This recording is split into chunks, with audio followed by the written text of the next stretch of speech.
Hi friends, welcome to A1 trader money. ఈరోజు topic వచ్చేసి ఏంటంటే, ప్రీవియస్‌గా 2 ట్రేడ్స్ అయితే ఎగ్జిక్యూట్ చేశానన్నమాట. ఒకటి NZD-JPY అండ్ GBP-USD. సో, ఆ ట్రేడ్ బ్రేక్ డౌన్ అయితే చేస్తాను చూడండి. ఇది చాలా అంటే చాలా సింపుల్. నా ఛానల్‌లో పదే పదే చెప్పేదన్నమాట ఇది. ఎక్కువ సార్లు నేను రిపీటెడ్‌గా చెప్పాను ఈ స్ట్రాటజీ. ఏదేంటంటే సెటప్ వచ్చేసి రిజెక్షన్ ఫిల్లింగ్. రిజెక్షన్ ఫిల్లింగ్ ఏంటంటే, ఫర్ ఎగ్జాంపుల్ ఈ ఎగ్జాంపుల్ చూడండి. ఇక్కడ previous bullish candle strong rejection ఉంది పైన, రైట్? రిజెక్షన్ ఉంది. సో, రిజెక్ట్ అయింది ఏంటంటే పైన రిజెక్షన్ ఉందంటే సెల్లర్స్ రిజెక్షన్ అని. సో, పైనుండి సెల్లర్స్ అనేవాళ్ళు రిజెక్ట్ చేశారు. సో, అదే ఏరియాని అగైన్ బయ్యర్స్ అనే వాళ్ళు ఫిల్ చేస్తున్నారంటే దాని మీనింగ్ ఏంటంటే వాళ్ళకు పైకి కంటిన్యూ ఇంటెన్షన్ ఉందన్నమాట. మీరు చాలాసార్లు అబ్జర్వ్ చేసి చూడండి, చాలా బెటర్గా వర్క్ అవుద్ది. బట్ ఓన్లీ ట్రెండ్లోనే వర్కౌట్ చేయాలి. ఓన్లీ ట్రెండ్ ఏ సైడ్ ఉంటే ఆ సైడ్ వర్కౌట్ చేయాలి.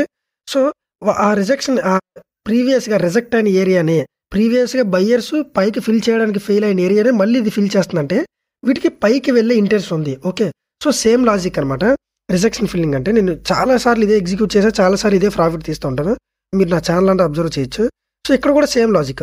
మీరు చూసుకుంటే నేను చూసే టైంకి మార్కెట్ ఎలా ఉంది, ఇలా ఉంది. సో, నేను చూసే టైంకి మార్కెట్ అనేది ఇలా ఉంది. సో, ఇప్పుడు ఏమైంది చూడండి, ఇది రిజెక్షన్ ఫిల్లింగ్ ఇది కూడాను.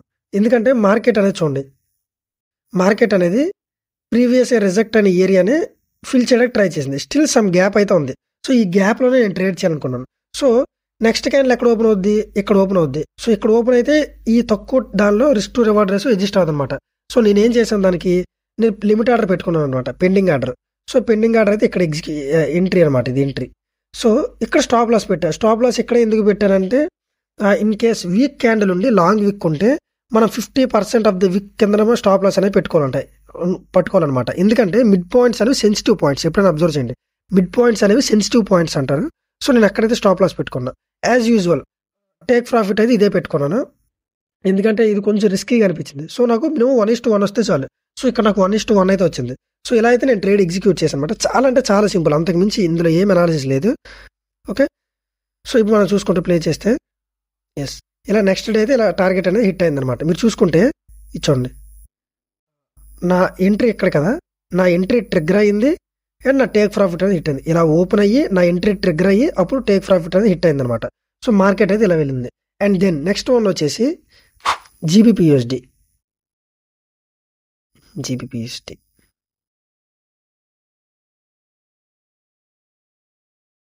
సో, ఈ GBP-USD ఏంటంటే నేను చూసే టైంకి మార్కెట్ ఎలా ఉంది,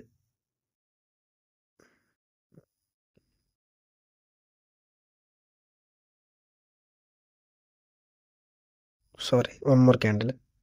సో, నేను చూసే టైంకి మార్కెట్ అయితే ఎలా ఉంది, సారీ. సో, నేను చూసే టైంకి మార్కెట్ అయితే ఇలా ఉంది. సో, నేను ఇక్కడ ఎందుకు ట్రేడ్ తీసుకున్నాను అంటే ఇది కౌంటర్ ట్రేడ్ అనమాట. మీకు నిన్న కూడా క్లాస్లో చెప్పాను చూడండి, క్లాస్ కాదు, నిన్నటి వీడియోలో కూడా చెప్పాను. కౌంటర్ ట్రేడ్ అంటే మార్కెట్కి ఎగెనెస్ట్గా ట్రేడ్ చేసేటప్పుడు ఫస్ట్ టైం ఎవరైతే కొందరు రీట్రేస్మెంట్ కూడా ట్రేడ్ చేస్తారు. రీట్రేస్మెంట్లో ఫస్ట్ ఎవరైతే ట్రేడ్ చేస్తారో వాళ్ళు ట్రాప్ అవుతారు. మళ్ళీ కిందకు వచ్చి అంటే అగైన్ కిందకు వచ్చి ఎప్పుడైతే సెకండ్ టైం మొమెంటం చూపించుదో అది రియల్ మొమెంటం. ఓకే, సో అది ఇమీడియట్గా జరగాలి. మీకు మళ్ళీ న్యూ స్వింగ్ అనేది ఇలా క్రియేట్ అవ్వకూడదు. ఓకే, న్యూ స్వింగ్ అనేది క్రియేట్ అవ్వకూడదు, ఇలా వచ్చి ఇమీడియట్గా జరగాలన్నమాట ఇదంతా. సో, ఇది రియల్ మూమెంటం. సో, మీరు చూసుకుంటే పైన ఫెయిర్ వేల గ్యాప్ ఉంది, ఈ ఏరియా నుండి ఈ ఏరియా వరకు ఫెయిర్ వేల గ్యాప్ ఉంది. ఫెయిర్ వేల గ్యాప్స్ అంటే మ్యాగ్నెట్స్ అనమాట, ప్రైస్ని అట్రాక్ట్ చేసే మ్యాగ్నెట్స్ ఈ fair value gaps. Okay, so magnets అవుతుంది. And then next rejection point చూడండి, అంటే నెక్స్ట్ రెసిస్టెన్స్ ఏరియా వచ్చేసి ఇక్కడ ఉంది, రైట్? సో, ఇక్కడ వరకు నేను పీస్ఫుల్గా ట్రేడ్ తీసుకోవచ్చు. సో, అండ్ ఈ బేసిస్కి అయితే నాకు బుల్లిష్ కన్ఫర్మేషన్ కూడా కనిపించింది. బుల్లిష్ క్యాండిల్ ఎలా కన్ఫర్మేషన్, స్ట్రాంగ్ లోవర్ రిజెక్షన్ ఉంది, అంటే బయ్యర్స్ రిజెక్షన్ ఉంది. ప్రీవియస్ క్యాండిల్ ఇది హైన్ అయితే బ్రేక్ చేసింది. సో, ఇది మెజారిటీ ఆఫ్ ద టైమ్స్ పైకి వెళ్ళే ఛాన్స్ ఎక్కువ ఉంటుంది అనమాట. సో, అప్పుడు నేను ఏం చేశాను, ఇక్కడైతే బై పొజిషన్ తీసుకున్నా. సేమ్ ఇక్కడ కూడా అంతే, ఇక్కడ నుండి ఇక్కడికి ట్రేడ్ చేసే ఏరియా చిన్నదిగా ఉంది కదా, తక్కువగా ఉంది కదా. సో, నేను ఏం చేశానంటే లిమిట్ ఆర్డర్ తీసుకున్నా. సేమ్ థింగ్ ఇది కూడా అంతే కదా, వీక్ క్యాండిల్ లాంగ్ వీక్ ఉంది కాబట్టి నేను 50% దగ్గర పెట్టుకున్నాను అనమాట. 50% దగ్గర నా స్టాప్ లాస్ అనేది పెట్టుకున్నాను, ఎందుకంటే సెన్సిటివ్ పాయింట్స్. నా ఎంట్రీ అయితే ఇక్కడ లిమిట్ ఆర్డర్ ఇక్కడ ప్లేస్ చేస్తే సరిపోదు కదా. సో, టేక్ ప్రాఫిట్ ఎప్పుడైనా 10 pips అబౌవ్ తీసుకున్నా పర్లేదు. మన టేక్ ప్రాఫిట్ యూజువల్గా ఇది అక్కడే 10 pips అబౌవ్ తీసుకున్నా పర్లేదు, హిట్ అవుద్ది, no problem, majority of the times. So, ఇదైతే అనాలిసిస్ అనమాట. సో, ఎంట్రీ ఇక్కడ. సో, చూడండి ఇది ట్రిగ్గర్ అయిందో లేదో, ఎస్ ట్రిగ్గర్ అయింది, చూసారు కదా. మార్కెట్ అయితే ఇక్కడ ట్రిగ్గర్ అయ్యి నా పైకి వెళ్ళి నా టేక్ ప్రాఫిట్ అనేది హిట్ అయ్యి తర్వాత మార్కెట్ అనేది కిందకు వచ్చిందన్నమాట. సో నో ప్రాబ్లం, నా టేక్ ప్రాఫిట్ అయితే హిట్ అయింది. మీరు స్క్రీన్ షాట్స్ కూడా చూసారు కదా, అందులో టైమింగ్ కూడా ఉంటుంది చూడండి. యా, సో ఇలా అయితే నేను ట్రేడ్స్ ఎగ్జిక్యూట్ చేశాను అనమాట. సో ఇందులో ఏంటి అంటే నేర్చుకోవాల్సింది, మీరు కొత్త వాటిని ట్రై చేయకుండా మీకు వచ్చిన దాన్ని రిపీటెడ్గా చేయాలి. మార్కెట్ ఎప్పుడు ప్రతి ప్రాసెస్ని రిపీటెడ్గా చేస్తూ ఉంటుంది. మీరు చూసుకుంటే జపనీస్ క్యాండిల్స్టిక్స్, మన అందరూ యూజ్ చేసేది జపనీస్ క్యాండిల్స్టిక్సే. జపనీస్ క్యాండిల్స్టిక్స్లో ఉండేది కొన్నే, ఇది ఎంగల్ఫింగ్ అని, హ్యామర్ అని, షూటింగ్ స్టార్, ఇలా ఓన్లీ ఆ క్యాండిల్స్టిక్సే ఉంటాయి. సో రిపీటెడ్గా వస్తాయి అవే క్యాండిల్స్టిక్స్.